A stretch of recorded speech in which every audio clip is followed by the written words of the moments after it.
What's up, everybody? What's up? I hope you checked out our article yesterday.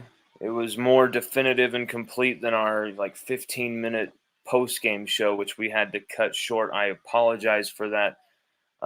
We were in a place where we absolutely could not get loud if we felt like it, get noisy, get crazy, and so it was like, this is like a complete, how do I say this without making it sexual? But a blockage. You know what I'm saying? You're trying to really get something going here, and there's a blockage. Like that's kind of what that was. Okay, and I couldn't do a show under that type of vibe, especially with what had just gone down. LSU lost horrifically to Texas A&M in all three phases. Not only did LSU give up the game, but LSU also had it taken from them by A&M. A&M out-adjusted LSU. They out-coached LSU. They outclassed LSU. They outplayed LSU. They flat out kicked our ass in the trenches at times. Mike Elko, though, what are you doing even starting Connor Wegman? What are you even doing not having Marcel Reed be your number one guy? What's that about? How did it take until halftime for Marcel Reed to come on the field? And I don't want to hear it from a lot of revisionist fans claiming they knew all about Marcel Reed's greatness before the game. And I heard about 30 different people, and I'm sure a couple of them actually do pay attention to it this much. But I heard like 30 certain LSU fans claiming, oh, this is the guy I was worried about. This is the guy I was worried about. And I was like, okay, I get what maybe you're more plugged in about Texas A&M than I am. Maybe you are. And maybe if that's the hill you want to die on, the badge of honor you want to have, fine, we'll give it to you. But I don't think very many had Marcel Reed doing what he did last night. 66 rushing yards, 3 rushing touchdowns. We gave them scoring drives of 26 yards, 28, and 9. So 3 touchdown drives. We give them 3 touchdowns with short fields. Automatic points to Texas A&M in this game. You cannot say, and I really loved the impassioned debate T-Bob and Matt Moscona had on Whiskey and Wine, where T-Bob was basically like, hey, A&M kicked your ass. They forced Nuss to throw those interceptions. They pushed him into the errors, and then you had Moscona, who was kind of like, no. LSU gave this thing away. LSU gave this thing away. LSU completely shot themselves in the foot. They outplayed A&M. They had a 10-point lead. They threw it all away. I see both sides of it, and I think actually it's a mixture of both. More so A&M beating us, taking it from us. But you cannot say that this game would have had, the whole thing hinges on Marcel Reed coming into this game. And you can call it a ballsy decision by Mike Elko. I'm thinking, what the hell? What took so long? And he's a defensive coach. He's not going to know how good that young man is. Maybe he's out of the loop as some of the people in the media are, including myself, who, Marcel Reed had some good games here and there, won a few games for this team. But if the defense, LSU's defense, didn't even prepare for Connor Wegman,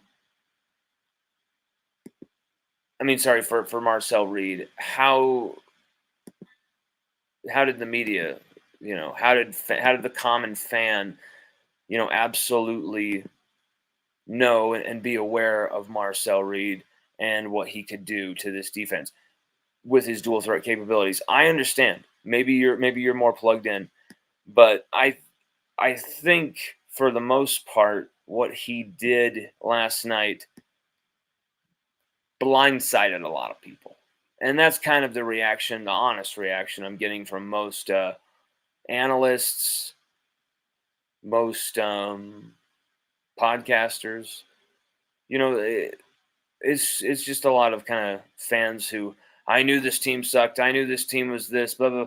When it's like, actually, you were all over this team, like, after the wins and saying, I knew this team would be better without Harold Perkins and blah, blah, blah, blah. And then look what happens against Marcel Reed, who you knew was going to really rock LSU's defense, right? But if you knew Marcel Reed was going to come off the bench and rock LSU's defense and he was the one you were worried about, then why were you okay with not having Harold Perkins on the field for your defense? See what I'm saying there? I think it's kind of an interesting about face there, or lack of face there, from some people being a little disingenuous in this win, in the aftermath of this win.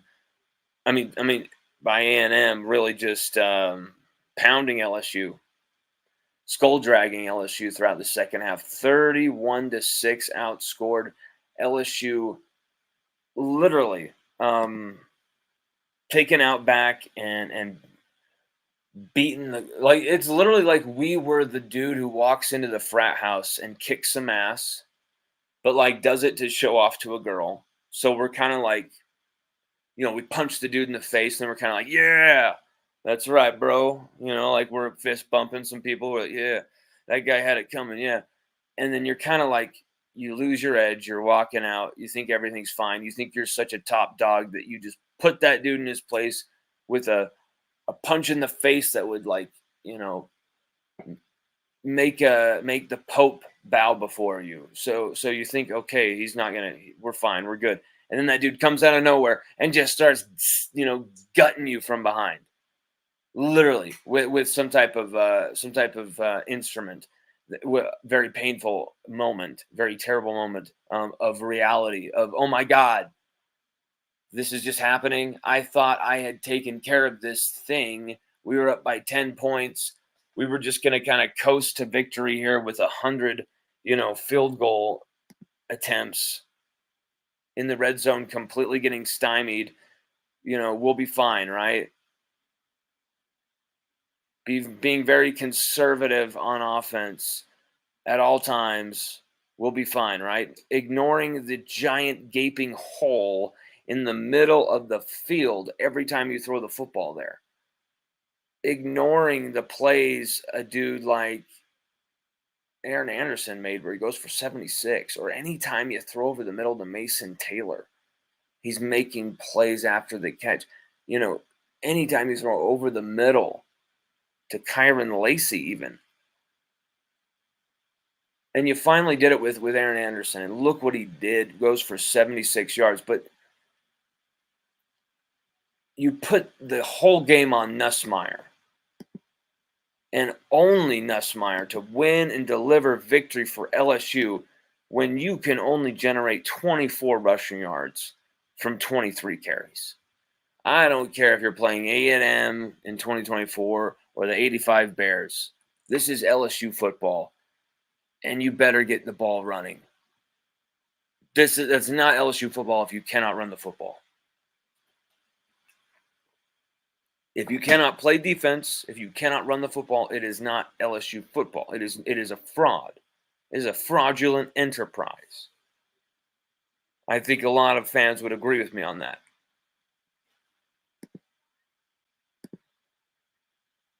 Crawfish Guru has chimed in. He says, I wouldn't say devastating, referring to the loss. He says, I wouldn't say devastating because they didn't beat the shit out of us. Drop touchdowns, missed tackles, bad game play calling. And as we saw, there was 12 missed tackles in run defense by LSU's defenders. Some of the names surprising who led the list. Weeks had 3 missed tackles in run defense. That the safeties, there was 4 guys with at least multiple missed tackles. And here's the thing, though. This game was not on the defense. That was our initial message we wanted to get across in last night's article. This game was not on the defense. As much as you could not stop Marcel Reed, as much as you should have had some type of answer for this guy right here, Marcel Reed. This is one of the actual successful plays by Braden Swinson. As much as you did not have an answer for this guy, this game was not on LSU's defense. This game was absolutely about LSU's offense screwing away opportunity after opportunity after opportunity. And then special teams literally being a liability with outrageous errors by Peyton Todd. We're trying not to single out kids here because those guys are Tigers. We don't want to do that. But I don't know what's going on there in that situation. I've heard from multiple sides of this aisle from people very close to people in that situation for the battery, the special teams battery for LSU. And what I'm gathering is Peyton Todd's fault, but it's not just all on this guy. Everyone is to blame for this screw up. Damian Ramos, we're putting him, you got to take a 49-yard field. Caden Durham has a drop on that third and 10. We have to kick this 49-yard field goal. If we could at least get a couple of yards, okay. And that's the thing, too. You've got to question Joe Sloan's play calling or you're not paying attention. Like Joe Sloan has also made some big errors here in the play calling. And it fed right into A&M's hands. It went right into A&M's hands.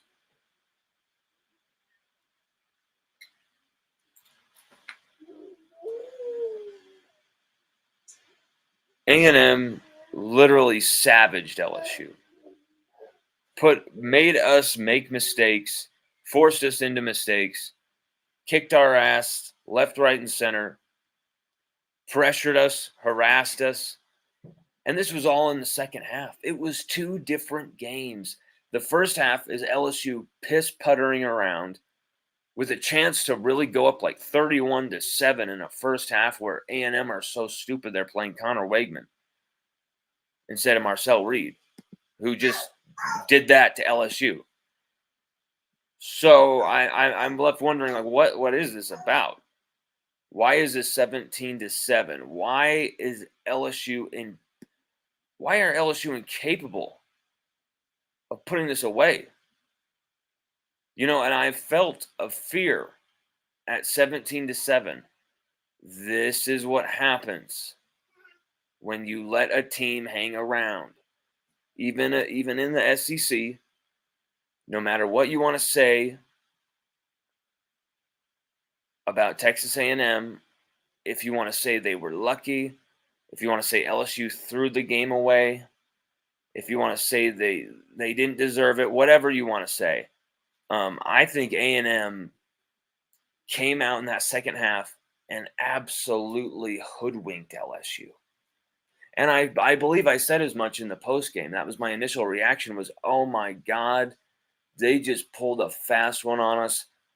And the analogy I said, we go into the frat house and we punch this guy in the face and make this scene like, yeah, I'm the McConaughey of this residence. Let's go.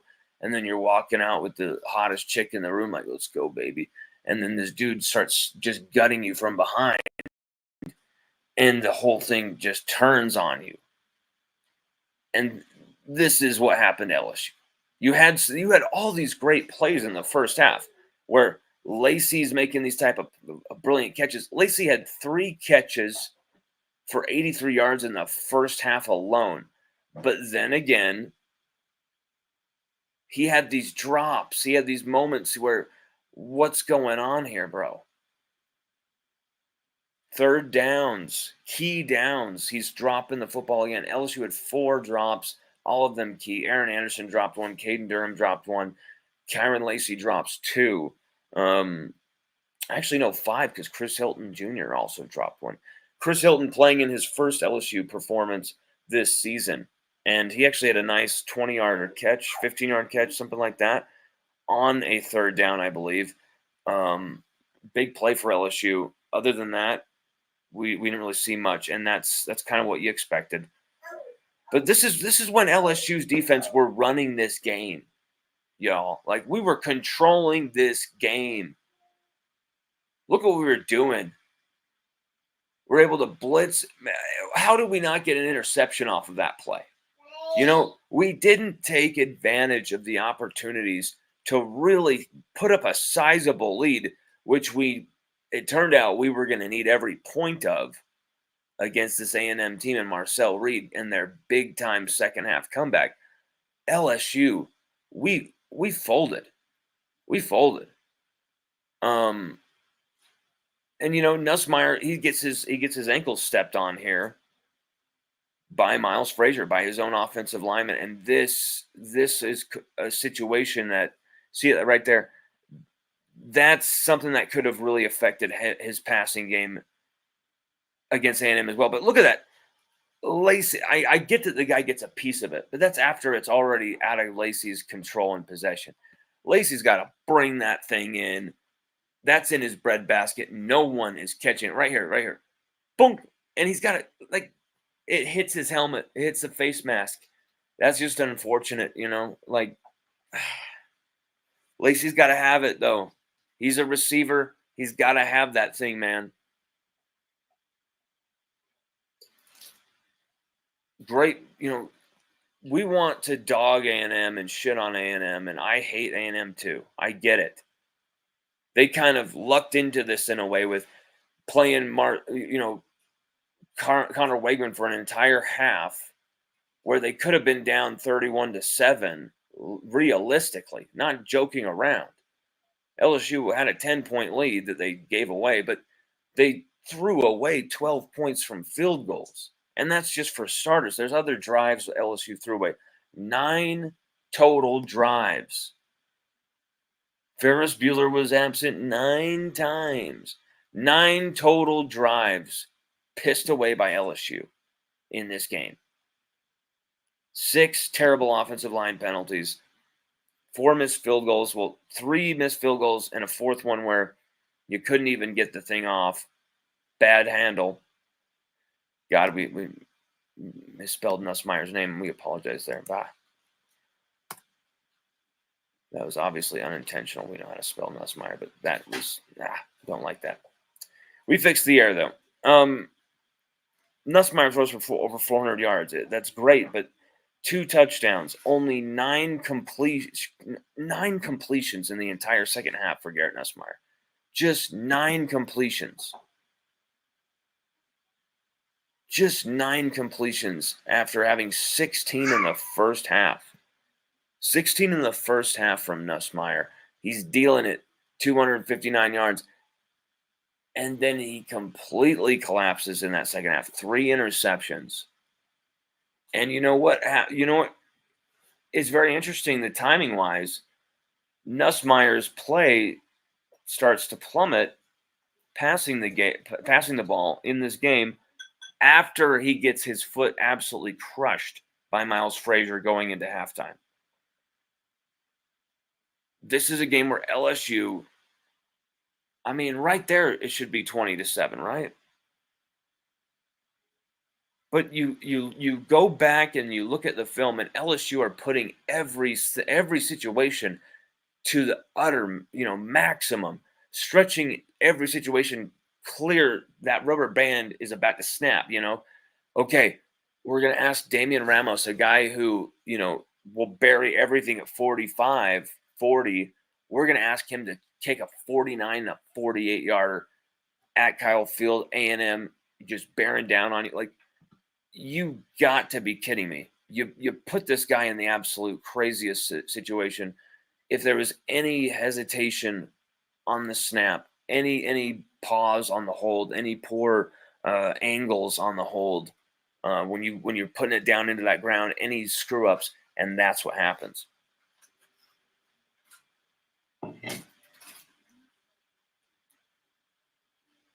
Hey, buddy, don't waste those.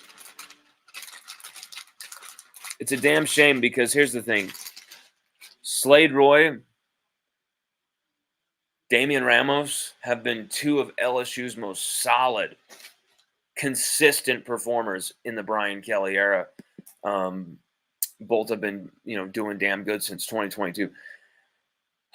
And you hate to see this happen for these guys in this big moment, in this big game where, I mean, LSU once again have such an opportunity to go on a college football playoff quest and throw it away against Texas A&M of all teams. And it drives the fan base crazy to lose to Texas A&M, but it's going to make people go even crazier when A&M are now in a place of contention and LSU are not.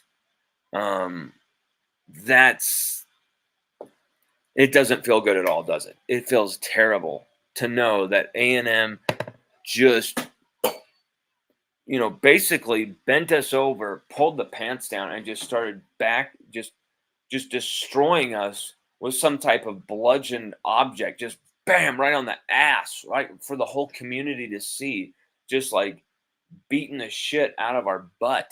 Like it was a total ass kicking, ass beating, it was almost like a seance for Texas A&M to really get rid of all these ghosts of the past. A&M have never won a damn thing. A&M have never even appeared in an SEC title game since, they joined the SEC conference in 2011, 2012. Or was it sooner than that? 2010, something like that.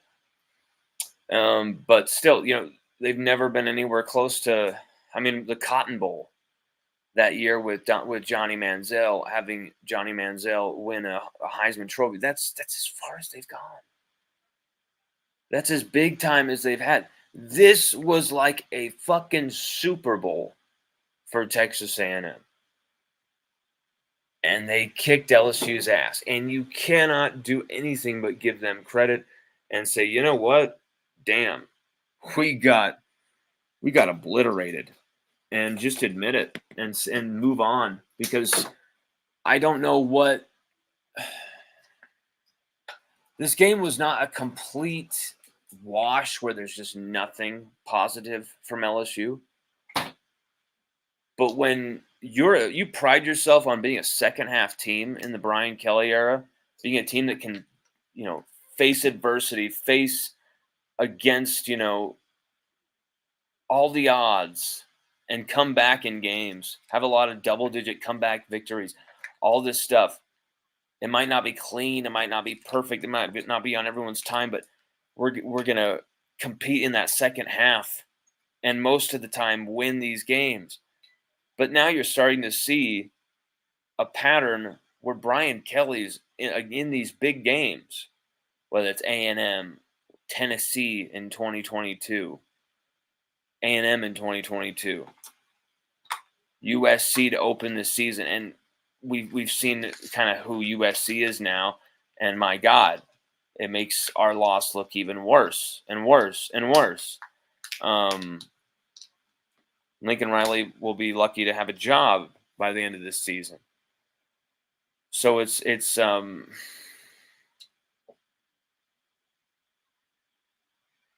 you hate that LSU are in this place, but it's all LSU's doing. Yes, A&M kicked LSU's ass. Yes, LSU got owned by A&M. I will admit it. Outclassed, outcoached. Speeches? But LSU also shot themselves in the balls multiple times and threw this thing away. You cannot, that's just going to be my take. It is both of these elements. Both of these elements. You have a 17-7 lead with that quarterback, Garrett Nussmeier. And instead of just taking what is in front of him and moving the chains, getting in a rhythm, everyone's going to rip on Joe Sloan for Nuss going for the hero ball every time. That's on Nuss. He's making the wrong read. Okay? But then there are plays where it's like we cannot try and set up a short A 3rd and short every time. We need to stop having these play calls being a philosophical, we're going to call this to make this next call to get the first down, the key one. Just go and get the fucking first down. Literally call a slant to Kyron Lacy. Call a slant to Mason Taylor. Call a slant to Aaron Anderson. Call an inside anything, choice route, whatever you want to dial up. Anything over that middle, you're going to get 5-6 yards at a minimum. You're going to. CJ Daniels, 5 or 6 yards at a minimum. Call it again. Make them stop it. LSU had an opportunity in that second half, to really say, hey, A&M, I know you're going to try and have a good comeback here with Marcel Reed, and our defense might be up against it because of that. We already have that 10-point cushion. We've given our defense that. We have to give our defense more, and really just pick A&M's pressures apart with these underneath in the flat passes. But you know what? They tried to, and A&M picked off passes even not just in the flat, but literally right in front of Nussmeier's face, where he goes to throw to Josh Williams, and the dude jumps the route, basically baits him into throwing that check down. Coverage sacks, coverage turnovers, coverage plays. Bryce Anderson making awesome plays at the back end. DJ Hicks, Shamar Turner, Shamar Stewart, all these guys who overpaid NIL, dude. A lot of these guys, people said a lot of different things about coming out of high school or being a part of that Jimbo number 1 overall class or transferring in like Desmond Ricks. These guys at A&M's defense have bought into Mike Elko, and they've been sick. But look at this. They've been sick. They've kicked LSU's ass. We will own it. But if LSU had just run stuff like this most of the game, look at that. And this is a play that doesn't quite work out as well as it should, and yet it works out perfectly. The pass is just behind Aaron Anderson, just enough. Aaron Anderson is about to run into these two guys. It works out perfectly. Oh, man. Somehow, some way, 76 yards. And then he's gone. Career-high touchdown pass. Career-high pass for Nussmeier. No chance. Career-high play for Aaron Anderson in what has been an unbelievable season for number 1. But what are we doing when we're throwing every single pass and then he's toward the boundaries, toward the edges, where it's like, the defenders can use the sideline as an extra defender, by the way. You realize that, right? They can use it as an extra defender and easily box you out. And you saw it with Kyron Lacy on a number of occasions where Kyron Lacy couldn't get his feet down in bounds with possession of the football, because where are we trying to throw the football? Where are we trying to throw? We're doing everything on the outside. And I don't understand.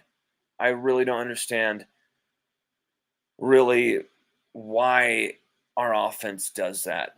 Where I swear it doesn't matter how good the defense is in college football.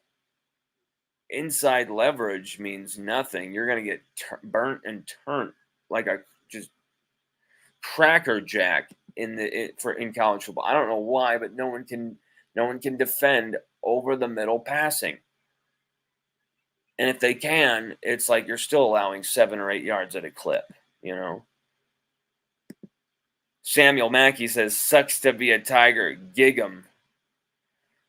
Well, I was going to say gag 'em and all this stuff, but it's like, you know what? Whatever. You guys deserve to shit on us. Whatever. You deserve it. You deserve it. But LSU also gave you all this one at the same time. Like, A&M outplayed us. You outcoached us. But damn, LSU made every play possible to give you this one. Like, literally, threw this thing away just as much as A&M took it. It's a very complicated game in that sense, where basically everything just went wrong for LSU in the second half, where it is almost stunning how all 3 phases collectively shit themselves at the same time. where, we wrote about this in our article. And we'll actually read from it so that you can hear it, without someone kind of like paraphrasing or something. We're going to try and promote our writing here a little. From the other night, we wrote this long into the night.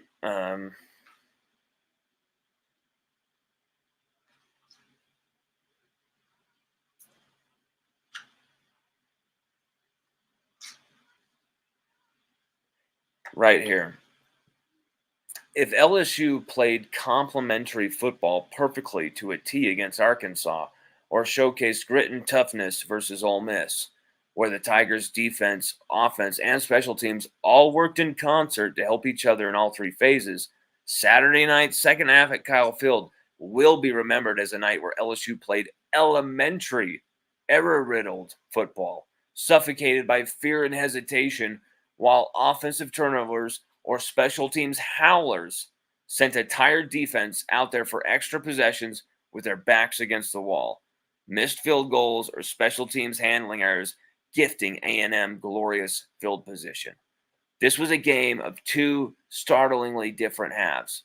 The first, where quarterback Garrett Nussmeier was 14 of 16 for 259, 2 touchdowns and 0 picks, although his receivers dropped 4 accurate passes. LSU's defense also confined Connor Wegman to 49 passing yards in the first half and just over 100 total. And A&M only scored 7 points. Kyron Lacey had 83 yards in the first half, just 23 in the second. Just 23 in the second. And you saw the explosive plays and what is possible from LSU's offense over the middle with that brilliant play to Aaron Anderson. But you never saw it again. This is a game where Mason Taylor could have had himself a night. Mason Taylor could have had himself a night. And instead, we looked away from him. You let A&M off the hook when you don't maximize your best players and feed them. So, yeah, it does suck to be a Tiger right now, Samuel, because you feel like you should have won this game. A&M aren't going to win a national championship this season. Texas A&M aren't the best team in America. LSU, I'm going to say it right now, will finish higher in the season rankings and with a better record than Texas A&M. But Texas A&M on the night walloped and stamped LSU in front of the world, and it sucks and it's embarrassing to have to swallow and to accept.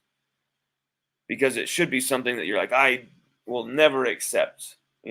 I will not tolerate what's happened to this LSU team. I will not, acknowledge that A&M did this to us. I'll just say that, well, we kind of gave it away. And we did. We did give it away. But you must accept that A&M outplayed us on the night. That A&M have a deeper defensive unit than we do. That A&M actually, I thought there was going to be weaknesses on that offensive line. Especially without Chase Basantis. And they made me look like a fool.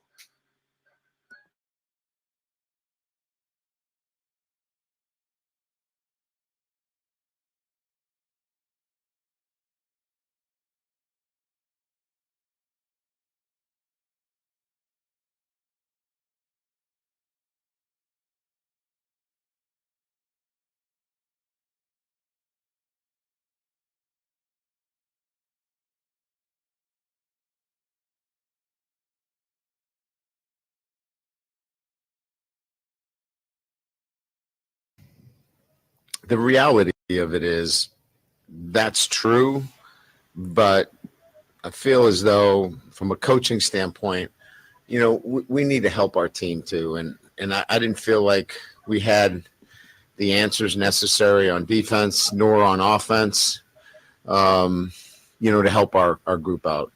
This was we need to coach better, and we needed to execute better in the second half, and it's disappointing that we did not. So with that, we'll open up the questions. With Garrett in the second half in particular, what made things so, I guess, what made life so difficult for him in that second half? I mean, I'll have to watch the film and go through it. I mean, these are, obviously interceptions that led to, points. And, as I said earlier, it's easy to point those out as important times in the game, but we had an opportunity to rally on defense and we couldn't do that, right? And then look, you can't make a living with 33 yards rushing, and we've got to help Garrett out, quite frankly. We've got to give him a more balanced offense. And Exactly what we just said, where we said you can't run for 24 rushing yards on 23 carries against a defensive front like that. They know what's coming. You can't do that to Garrett Nussmeier and expect him to give you a win on the road in the SEC 2 weeks in a row.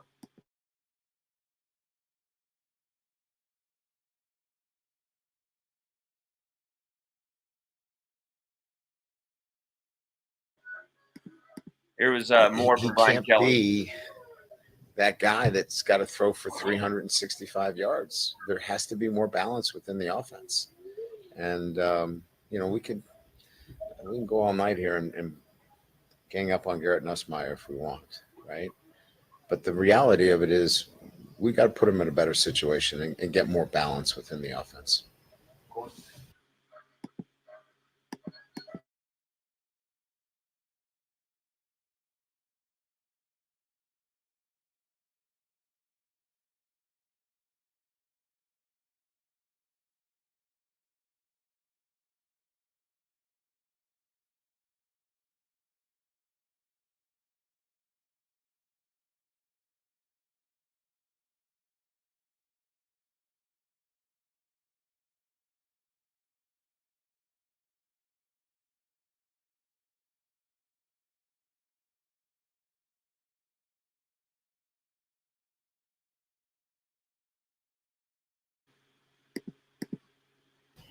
Brian, I was going to ask you how, I guess, the inability to really sort of create some run lanes for Caden and Josh.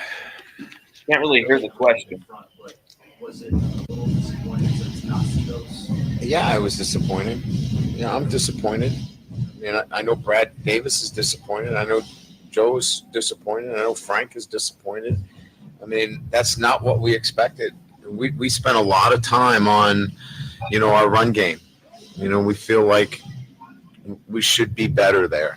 And we thought we had made the progress necessary against a good front in Arkansas. And then we just did not see that come to fruition tonight. And it's, it's hard for me to sit here right now and give you an in detailed evaluation of, what happened.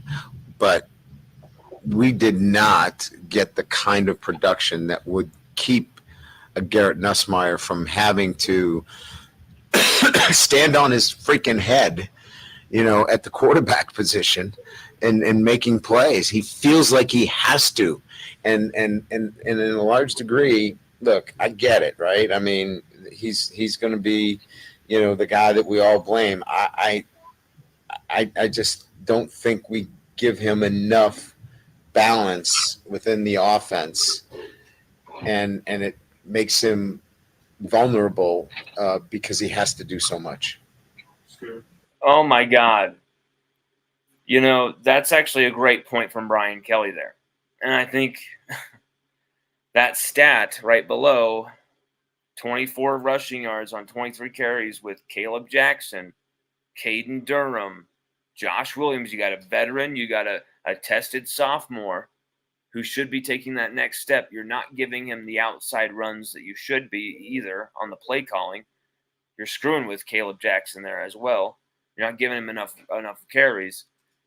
Caden Durham just didn't look right. Something was off there tonight. Josh Williams, you're putting him in the wrong scenarios. You're not maximizing him correctly. It's just, and even still, Josh Williams had a few good runs too. And then it's just dumb, boom, boom, boom, nothing. He gets 12 yards here. Caden Durham gets 7 yards, and then nothing for the whole rest of the game. It's just Garrett Nussmeier has to make plays for this team, or that we will not win. That's a simple fact. LSU will not win unless Garrett Nussmeier does make plays for this team, and relentlessly making plays for this team, nonstop making plays for this team. I absolutely understand 100% where Brian Kelly is coming from on this, and agree with him 100% because it's we're expecting so much from Nussmeier. We're expecting him to do everything, win every game for us, go out there, throw 350, 400 yards. And then we love games like Arkansas last week where we feel like we didn't have to put so much on him for once. That the running game went for 158, took over for a few touchdowns. Nuss didn't even have to throw a touchdown. Thus, he didn't throw an interception. He didn't have to force it. And yes, we relied on field goals. We made those field goals. And then remember, it was 16-10. LSU were, punting the ball, pin Arkansas deep, and Whit Weeks intercepts the ball, takes it to the 2-yard line, and Caden Durham scores on the next play. It was about to be a close game, and was still a close game, about to be even closer perhaps with an Arkansas lead on that drive had Whit Weeks not made that interception. The second Whit Weeks makes that interception, they throw the 2-point conversion to Trey Green. It's 24-10. Game over. It ripped their hearts out. This was a whole different game with a whole different trajectory, a whole different script. And the problem to me is that LSU had a 10-point lead and couldn't figure out how to win the game. A 10-point lead, you can't figure out how to win this thing. With the receivers we've got, the tight ends we've got, the running backs we've got, I know that there's some thin position units. Look at the names. Look at what they're able to do. Look what they have done for LSU before, even in this season. And they played like utter shit last night. And many of them will admit that. Many of them will say, wow, we did not execute. We let A&M boss us around and really dictate terms to us in that second half. A&M controlled LSU. And then you look at that right there. How it's almost a miracle that Garrett Nussmeier had a messed up foot, threw for over 400 yards, 2 touchdowns, 16 completions in a single half. Sadly, only 9 in the second, when he's pressured 25 times by that front, hit 6 times. Crazy they only sacked him twice. But they hurried or rushed him or threw everything off in the pocket 19 times. That is going to it's not going to just rattle Nussmeier. I don't think he's easily a rattled dude, I think what this does is it screws up the timing with everything that they're trying to do offensively in the passing game. And that's when you've got interceptions. That's when you've got missed reads. That's when you've got Nussmeier missing throws, missing targets, and you've got interceptions. That's when you've got hero balls going up in the air. That's when you've got backs against the wall desperate moments. And when you make your defense have to stop 3 scoring drives of just 29, 26, and 9 yards, you're going to lose every time. I don't care if it's in the SEC or the Pac-4 or whatever the hell that conference is called now, Big 12, Big 10, whatever it is, you're going to lose. We literally said, hey, A&M, do you want to score? Here's the football. And they obliged and punished us. And I understand, those mistakes were forced by A&M's superior play, superior coaching on the night. It is still an obviously true reality here, not just a narrative, that LSU threw this game away and threw serious opportunities away to put the foot on the throat in the first half. and end this thing. This ends now. Like they could have done that in that first half. Were incapable. They didn't want to become that great team. They were afraid of the moment. Instead of sauntering out there with a badass swagger, they staggered out of there with a limp. And it's just, it sucks.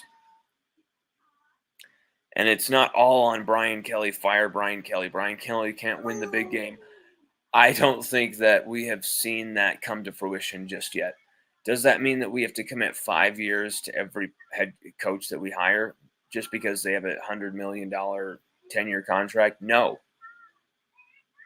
And we will see if he can win the big ones by how he handles the Alabama game. That now becomes a must-win for Brian Kelly, I think. I think if Brian Kelly loses that game, LSU loses that game to Alabama, you will actually finally see Brian Kelly on a hot seat at LSU. He's been on an implied hot seat at LSU at times, but everyone knew he's going nowhere with that contract, with the backing from Woodward, the program he's building. It was all like, okay, all right, we'll give you time, and everyone knows you're going to get the time. Now, after so much of the year 3 and what we do in year 3, and he publicly said a lot of stuff about year 3 and his success in year 3 at schools. You got to show it. You've lost 2 games. We're going to see if the college football playoff will let us in if things get crowded, because we've lost 2 bad games. I understand number 14 A&M and maybe USC was in the top 25. Maybe they were unranked when we beat them, but either way, that loss does not look good as well. Like, it's just A&M's going to lose more games too. And so this thing is not very favorable for the Tigers right now. And this more than likely is a team that is a year away from serious championship contention. And, even if we lose 2 games, regular season games, LSU still has a chance to get into the playoff. But I don't think we should count on that right this moment. And it should just really be about LSU winning each one of these final 4 games. You've got Alabama after this bye week, home facing Alabama. You should be able to have West Weeks be able to play in that game as his last final regular season game that he can play in with his red shirt if he's healthy. And then you've got, of course, Vanderbilt. You've got, of course, Florida in the swamp. And then at home against Oklahoma. So you do have to make that trip to the swamp.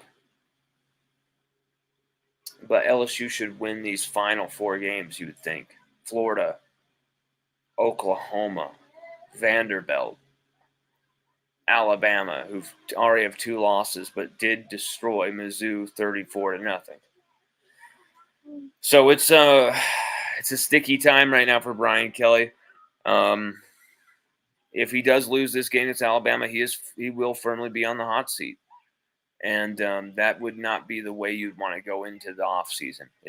We've lost the Alabama game. We barely escaped losing to Lane Kiffin and Ole Miss.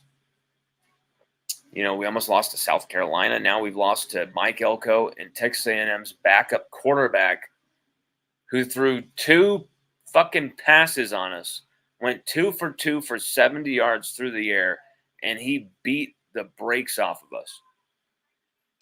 That's a mixture of mistakes, errors, a team forcing into errors, and the other team just being flat out better than you on the night. Texas A&M were. They kicked our ass. LSU also bent over a bit and said, can you please kick our ass, because we're not ready for this big moment. Boom, boom, boom. LSU screwed this pooch worse than I'm trying to think of a historical bestiality person, but my brain luckily doesn't understand or know of that. So they literally, we were destroyed. LSU let A&M kick our ass. LSU made every mistake possible to get their ass kicked. At the same time, A&M had to make it happen. They did. Credit to them. Credit to the Aggies for walloping LSU for yet another season and yet another home game. And it hurts. It hurts to even talk about A&M as a team that just beat LSU, doesn't it? You can feel your heart bleed.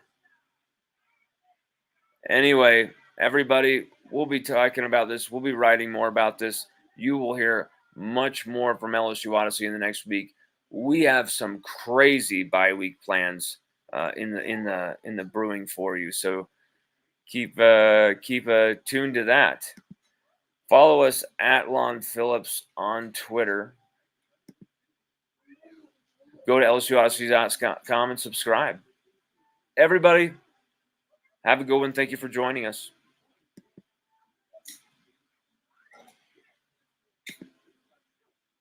Reese's